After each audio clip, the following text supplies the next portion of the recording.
ataoko fandray aminao zavatra lehibe indrindra amin'ny fandraisana Kristy mpamonjy dia izy tonga miainao anatsika ao dia tonga fonenana ianao. Mihevitra fa mbola tokony gaga koa hatrany sika eny amin'ny zavatra maro afaka dia veriko fa raha mijanona amin'izany fagagana izany dia tsy mba ho diso fanantenana. Mba sainy kely nge izany hoe fonenan'Andriamanitra ianao, Andriamanitra miainao anatinao. Nakany am-piangonana foana fotoana maro dia nefa tsy nalala izany akory tamiko tena mampalahelo izany. Nakany am-piangonana manompo ao am-piangonana vadiko dia lola ao am-piangonana. Fa za tsy nalala mihitsy fa Kristy miainao anatiko. Nanana fahatsapana ho manatratra zavatra amin'ny foana dia tsaroko indray maraina atao aorianan'ny kasihan'Andriamanitra iray ny fiainako tamin'ny 1975 nanomezany ano anana lehibe ao an-teny dia lasa nanomboka nianatra ny teny ary tonga nanomboka nampianatra baiboly an-trano akory aza angamba tamin'izay. Dia nivavaka indray maraina nitsangana tao amin'ny trano fidiovana ampango volo dia hoe Andriamanitra za mahatsiaro mba manatona anao foana nefa tao tsy mety tonga amin'izany mihitsy. Dia tsaroko ny tompo teny tamiko izy hoe ianao mandeha voaka fa mila miditra ianao. Tsy tena azoko loatra izany Andriamanitra tena akaiky ny fofinaiko mihitsy hoe izy tia hanana fifandraisana akaiky amiko ary tsy mila mandeha mitady azy izany fa izy efa teo foana efa nilaza izy hoe tsy andao anao na afoy anao. Rehefa nandray ny Kristy ianao dia mandray azy ho mpamonjinao izany, ho namanao, ho rainao, izay zavatra rehetra ilainao dia ho avy aminao miaraka avokoa. Ary araka nefa voalazako mialohan'ny resako tamin'ireo androany mikasika ny alorana ny fiainanao an'i Kristy dia inoako fa tena zava-dehibe izany. Mino fa betsaka ny olona mihevitra fa ny maha-kristiana dia hoe za mino an Jesosy dia makany am-piangonana. Za mino an Jesosy dia makany am-piangonana dia miezaka ny ho tsara. Betsaka ny olona miezaka ny ho tsara. Iverin'izy ireo fa resaka fiezana ny ho tsara izany dia hoy ianao hoe tena Jesosy tsy tokony hiezaka ny ho tsara ve izany sika? Ilay resaka dia hoe afaka miezaka mandra-pahafaty ianao. Fa tsy ho afaka ny ho tsara izany ianao mandra-pahatonga n'ilay fahatsarana mihitsy no velo ao anatinao. Tsy manana fahatsarana sika raha tsy ao izy. Andriamanitra irery ny tsara ka mandra-pahatonga sy manova ny ao anatinao ao ka nomezana antsika fanindriana vaovao na dia afaka miezaka anao zavatra tsara kely azy sika dia ho lasa ilay antson'ny baiboly izany hoe asan'ny nofo ary mbola tsy ho ankasitrahan'Andriamanitra ihany izany satria ny fomba tokana izay ankasitrahan'Andriamanitra dia amin'ny alalan'i Kristy. Zavatra rehetra dia tokony amin'ny alalany. Andriamanitra no ivon'ny tontolon'ny mpino. Izy ny mila atao ivontsika, izy ny mila atao ivon'ny zavatra rehetra izay ataontsika. Ilaza zavatra aminareo Andriamanitra tsy mitady ianao ananazy ny alady maraina kely ny fotsiny. Dia andehananao mivoaka miaraka aminy 5-7 minitra na koa mety iniora ray ny fotsiny. Fa tia andraikitra ilay fonenana ray manontolo mihitsy izy. Tiany izy raha ho tompona andraikitra amin'ny toerana rehetra eo amin'ny fiainanao koa. Tiany izy raha lasa ho ianao koa. Ianao aminy dia izy eo aminao. Jesosy nilaza zavatra mahagaga mihitsy izy hoe za sy ny ray dia iray ihany. Dia io nareo angamba hoe Jesosy ihany izany izao. Fa tokony tadidinareo fa naka ny tena nofo izy dia tonga tetỳ tany. Ary raha mifanahy dia olona feno an'Andriamanitra koa dia tahaka antsika ihany koa rehefa mandray ny Kristy ho mpamonjitsika sika.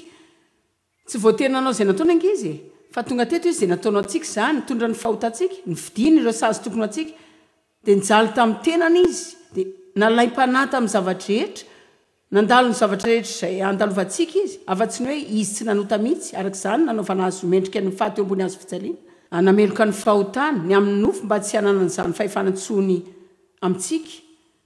Fa hoy izy hoe za sy ny ray dia iray ihany.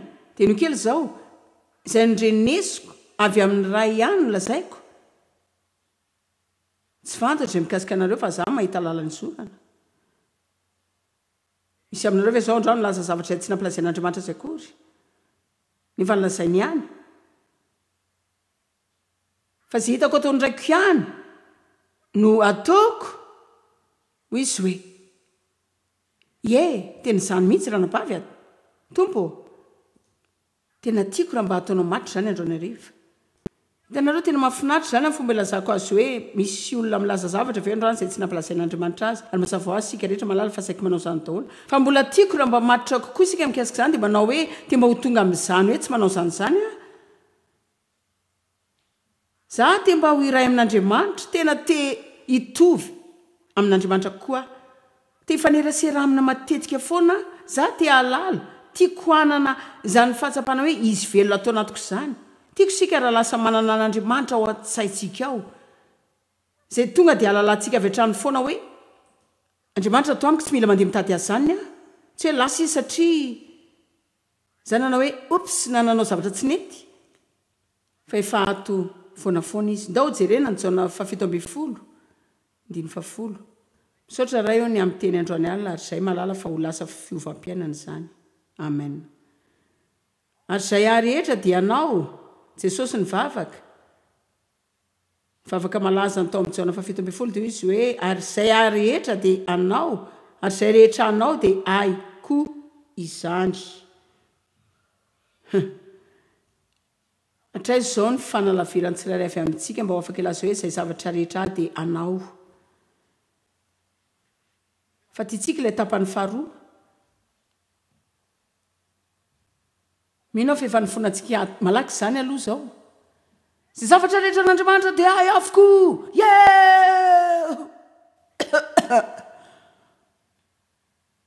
fa ny an'i Jesosy natombony tamin'ny filazana hoe zay rehetra dia anao avokoa ny eritreritro toetrako fananako ny foko ny tranoko ireo asako zay rehetra dia anao avokoa manantena fa tongeto nareo androany miaraka amin'ny fomba velatra vonina ny tombo satria ampahatsorana tsisy anto tokony anao fantsika izany raha ohatra ka tsy anao afa-tsy nikikika sy tehaka sy jery madama amin'ny tele dia avy eo mody fotsiny sika tsy miova akory dia za koa andany fotoana fotsiny eto fa mety tsara amin'ny fiainana kokoa ny mandeha mody any an-trano dia mitaizany zafikelyko angamba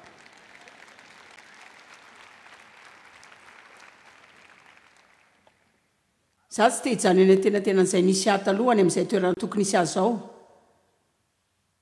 za te handeha hiaraka amin'Andriamanitra amin'ny lalako rehetra za mino fa hisosotra ho an'olona eto Androanariva mba hanao fanapa-kevitra mba handeha amin'ny lalana rehetra miaraka amin'Andriamanitra izay rehetra dia anao wow ary izay rehetra anao dia ay avokoa jaona 5:10 Jesosy nylaza hoe izay rehetra nanandray dia ay avokoa ka izany nylazako fa mandray avy amin'ny ay izy fanahy ka hanambara manamarina mampiseho ary mampita izany aminareo fifandraisantsika amin'ny fanahy masina dia tena manan-danja satria Jesosy nylaza tamin'ireo mpianany tamin'ny toeran-kafa fa mahatsara anareo ny fialako satria raha tsy mandeha dia tsy ho avy aminareo ny fanahy masina zao ahoana moa no hatsara ny olona ray raha tsy manana an Jesosy eo amin'ny eo foana izy satria tsy afaka mameno toerana maro amin'ny fotoana ray izy fa ny fanahy masina dia afaka ny manerana ny toerana rehetra amin'ny fotoana rehetra afaka miasa amin'ny tsirairay avy izy amin'ny fomba izay ilavany azy tanteraka naiza misy antsika eo ambonin'ny tany na zany ho andro na ho alina dia izy no mandray izay nividiany Jesosy tamin'ny raha ny avy amin'ny ray dia izy indray no manambara izany amintsika ka mampianatra antsika ny teny izy mba halalantsika izay atsika mampianatra antsika ny teny izy ary mieritreritra fa afaka mianatra ny teny ianao satria fotsiny ianao efa mianatra fanahy masina no mila mampianatra anao ny teny izy mila manambara anao ny teny tsy manana zavatra olazaina anareo androany alina izay mendrika ny fivahiniana anareo aty raha tsy ny fanahy masina mihitsy aloha no manositra ny teny izay lazaiko ary mila mangataka amin'Andriamanitra foana isika aloha fanahy masina ampianaro mialohany andehanantsika any amin'ny fivoriana rehetra any mialohany amakitsika baiboly mialohany amakitsika boky andao mba hianatra anetry ny tenantsika amin'ny fomba lala mba hijanona tsy saina hoe mbola mety ho azontsika amin'ny lalan'ny ezantsika izany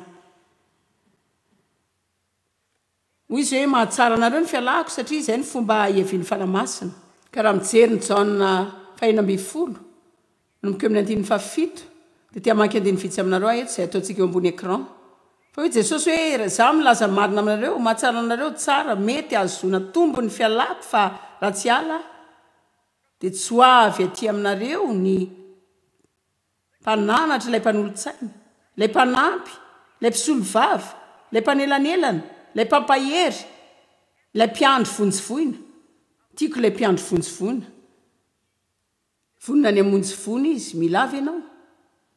milava ianao ataoko fa nindray amin'ny vavaka masina indrindra izay afaka ataontsika dia ny hoe vonjeo Vonjeo tompo, vonjeo afaka lazainao injato isan'andro zany. Ampio tompo, apio mba hiainako fifaliana isan'andro. Ampio anadio ny tranoko, apio anondraka voninkazo, apio atondra fiaraman'ny embouteillage, ampio mba tsy handratra ireo zanako.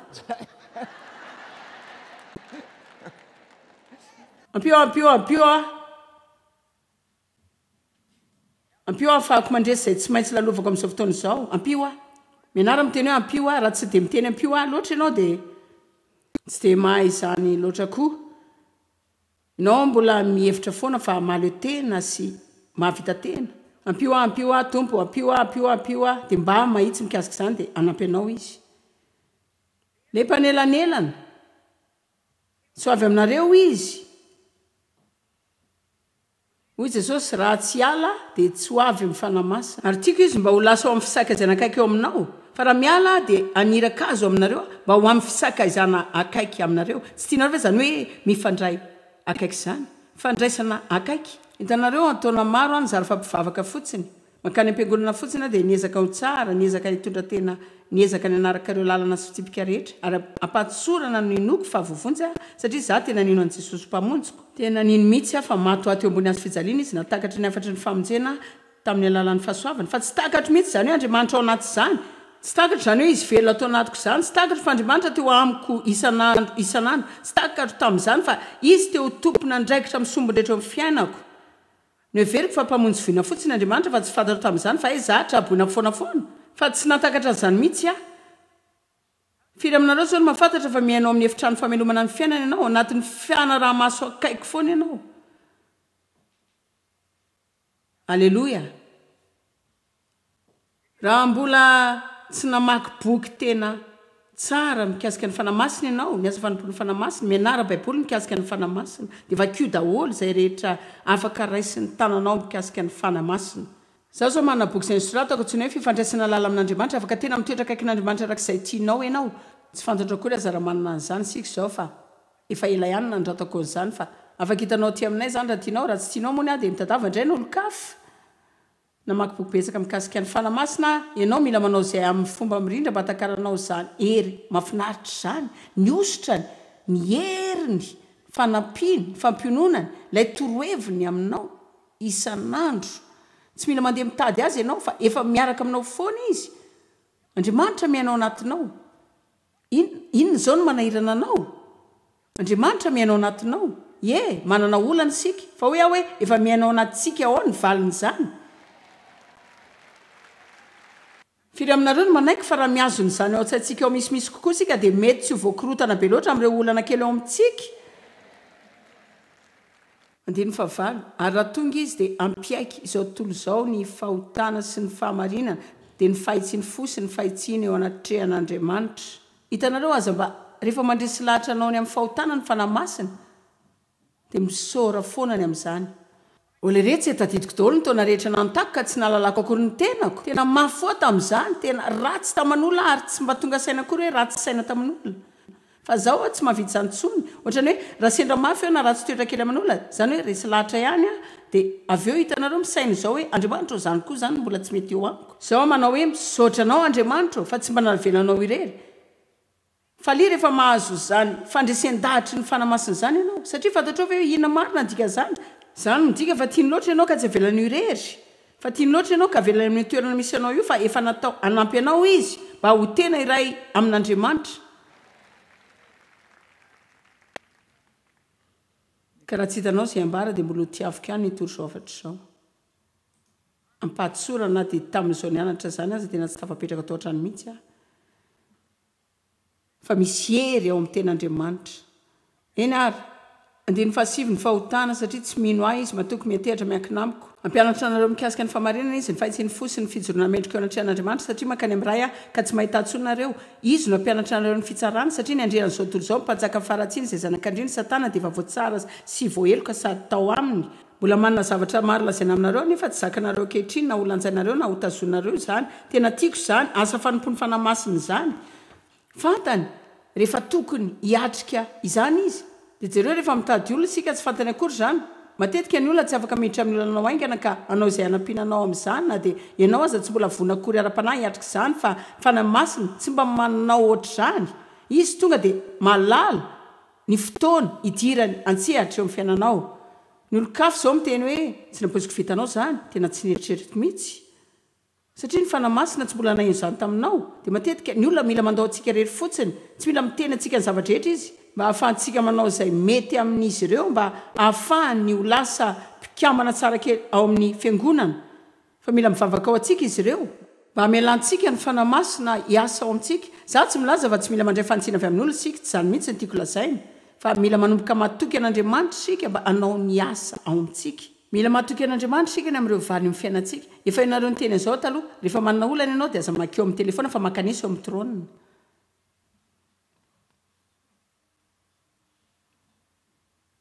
Manontany karazan'olana amin'izay tokony ataonao raha tokany ataon'izy ireo raha tsy fantany.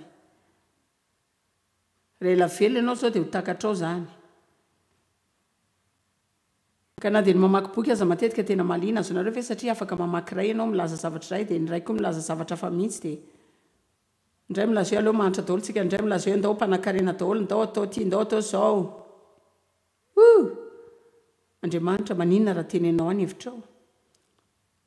Eny ary dia avy eo izy ny teny tamiko hoe izy hampianatra anareo ny fahamarinana rehetra, hitondra anareo izy, hitarika anareo, hanorolanana anareo amin'ny fahamarinana. Dia nivavaka ny fanamasina mba hampiasa ny vavaka amin'ity herinandro ity mba hitarika anareo amin'ny fahamarinana kokoa ho amin'ny fiainanareo, mba ho amin'ny firaisana amin'Andriamanitra, ho amin'ny teny izay tsy tena mahazatra antsika loatra. Izany midika hoe lasa teny ray aminy, ho amin'ny fanarana aminy, ho tonga fisainana ray aminy amin'ny teny fihetsika, asa sy fandriana. Kristy tonga mba honao aminao, fanahy masina miainao amin'ny fanahinao dia manomboka mitarika anao sy manoro anao avy amin'ny ivon'ny tontolonao rehefa nateraka indray ianao. Nareo rehetra izay nandray ny Kristy androany hariva, afaka milaza aminareo izao fa tsy ho afaka ny azoaina ao anatin'ny fahotan-tsony nareo aorian'izao fotoana izao. Raha azavaina kokoa izany mety ho lasa mahonena kokoa ianao. Izany hoe izany tena fahamarinana, satria mety manao zavatra ianao izao taloha izay tsy nataonao olana akory izany satria ianao tsy nanana n'Andriamanitra nandresy lahatra anao. Fa nany amin'izao dia lasa ohatrany hoe ne maninona ary any tsy mba miala voly tonga dia mampy eo amin'ny bary intsony. Fa maninona ary ny tsy tiako tsony izany azonareo. Dia avy eo ny namanao teny hoe fa ino ty mahazo anao, maninona ianao no tsy mivoaka amin'ny ala-tsony fa ino ny olanao. Ay izany ianao mihevitra fa tsara noho izay dia avy eo tonga daholo nitsikera sy fitsarana rehetra. Fa izao no tadio androany hariva, izay rehetra tarihan'Andriamanitra hiditra na ivoaka ary betsaka zavatra ohatr'izany amin'ny fiainantsika. Firy aminareo ny malala fa betsaka izany. Ny tarihana hiala amin'ny zavatra betsaka ianao dia tafiditra amin'ny zavatra betsaka koa. Tarihana hanalavitra olona sasany ianao dia Andriamanitra indray mampiditra anao olona kafa izay tsy mba noeritreretinao mihitsy na lasa mpiara-belona aminao.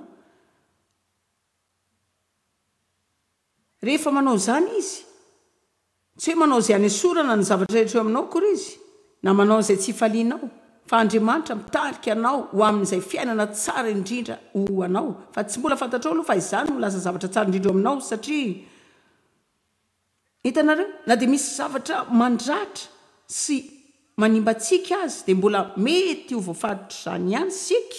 Firy aminareo ny malala fa mety voafaritry ny fifandraisana maloto tanteraka sika dia mbola mitohitratra an'izany foana dia tratra foana dia hoe matetika ianao misaina hoe inona ary ny olako, fa maninona mbola manao izany foana. Andriamanitra manao izay hitariananao hiala amin'izany, fa tsy maintsy handalo karazana tsy fahatsarana ianao rehefa sombaina izany faritra izany eo amin'ny fiainanao dia ho tampoka mihitsy ny hahafahanao amin'izany dia afaka nianatra ny fomba hananana fifandraisana marina sy tsara ary madio. Ka Andriamanitra manao zavatra tsara betsaka ao antsika. Kristy dia manana fanontonana mahagaga, misarika antsika, mafy dia mafy ankany amin'ny hatrany izy. Raha afaka misaina kely fotsiny ianao fa voalohany ary mialohan'ny zavatra rehetra ianao dia fanahy izay ilay sombony ao aminao izay tsy hitanao.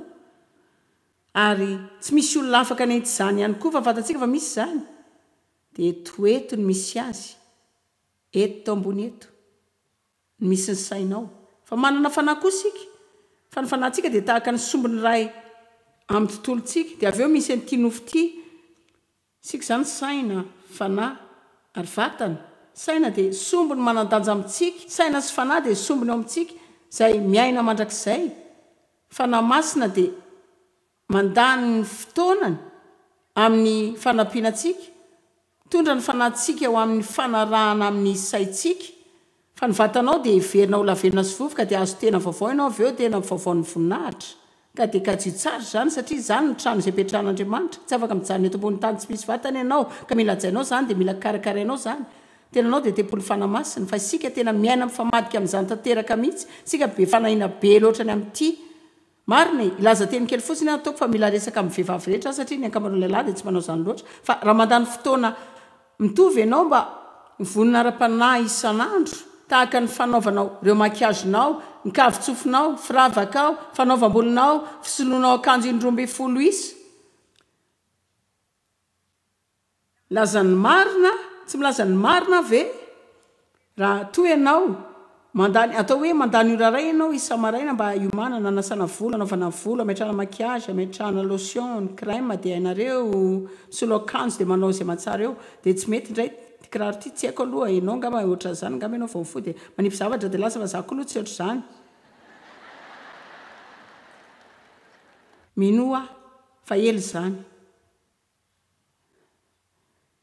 ka raha mandany ora mba nanana endrika oatra zao ka tsy mba manana fotoana na 10 minitra fotsiny azy ho an'Andriamanitra dia avy eo manipy vavaka mahonena any an-tanytrano dia tsy mahosaritra ny atakatra hoe nahoana tsy feno sy mahantra dia hitanareo hoe tsy mety feno sady tsy faly mety mafatifaty fa tsy faly mihitsy koa marina mila takatrareo fa ny sombony ara-pananao dia tena manandanja tokoa mihoatra noho ny sombony izay hitanao tena manandanja lavitra zany mihoatra noho ny sombo izay hitanao satria ty zavatra ty dia ena 70-80 taona betsaka ireo olona izay miaina 100 taona zao fa avy eo manjavona pof lasa verina vovoka sy lavenina zao Andriamanitra dia tahaka ny andrem-by lehibe ao amin'ny sainao ary misarika tsy mijanona ny sisa aminareo ao aminy izy mahatonga azy hompitarika anao mahatonga azy mpanololalana anao fanahy matetika ny tena olana lehibe saitsika miresaka mikasika an'Andriamanitra satria ao sika mifanerasera aminy ao sika mandray fanambarana ao ny misy ny feony fietreretana ny fanahy tsy miteny anao mikasika an'Andriamanitra fanahinao ilay fanahinao tsy voaombo tsy miteny anao afa-tsy ny momba anao ianao ihany izy ilay mahaenao anao izay tianao ihany ny teneniny izay heverinao izay tsapanao tsy mifandray amin'Andriamanitra fanahinao ianao ianao no mampifandray ny tenanao amin'ny fananao miaona amin'ny tenanao amin'ny fanahinao amin'ny alalan'ny tenanao ka ny tontolon'ny fanahy amintsika afaka lazainao hoe ilay sombony afovoany ary tena manandanja indrindra zany satria Andriamanitra te andraikitra ny fanahy tia ny fanahy mba ho tonga tena iray sy ho lasa iray amin'ny saina mba hatonga azy roa ireo ho afaka ny asa amin'ny alalan'ny vatana zao tontolo izao ahitan'Andriamanitra amin'ny alalanao Jesosy laza hoe raha nahitanareo dia nahita ny ray raha efa nahitanareo dia efa nahita ny ray tranga ho azy zany satria izy tsy nisy fahotana tamin'ny fanahiny ny fanahinao no mitenanao izay tianao izay heverinao ary izay tsapanao ka no hevitra zao afatra zao andro dia tiako heveriko tsapako tiako heveriko tsapako satria zany mihitsy mitranga ao anatsika ao isan'andro tiako heveriko tsapako tiako heveriko tsapako tiako heveriko tsapako tiako heveriko tsapako tiako heveriko tsapako tiako heveriko tsapako tiako heveriko tsapako tiako heveriko